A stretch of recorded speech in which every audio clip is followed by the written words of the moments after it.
Shockwaves throughout the DeKalb County school system. I'm Tracy Hutchins. And I'm Blair Miller. Superintendent Dr. Devon Horton has been federally indicted on criminal charges up in Illinois. Atlanta News First, Alani Latang has new reaction from parents tonight. But first, Bridget Spencer has the latest on the next move for the school system. Bridget? Well, I can tell you today it has been a whirlwind for DeKalb County as they go through this next phase.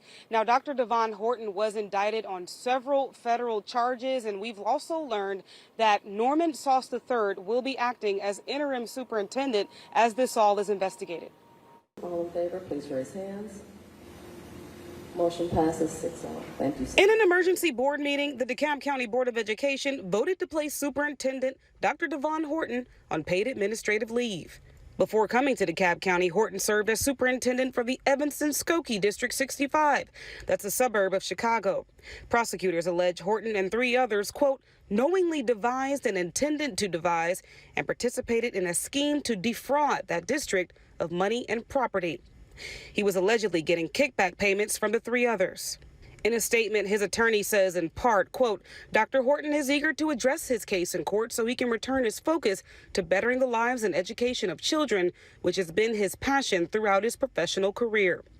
Horton arrived in DeKalb in 2023 at a time when parents said they were tired of seeing one superintendent after another. We're asking you to stop the revolving door of superintendents. Get it right this time. He was hired with a starting pay of $325,000 with an increase to $365,000 when his contract was extended.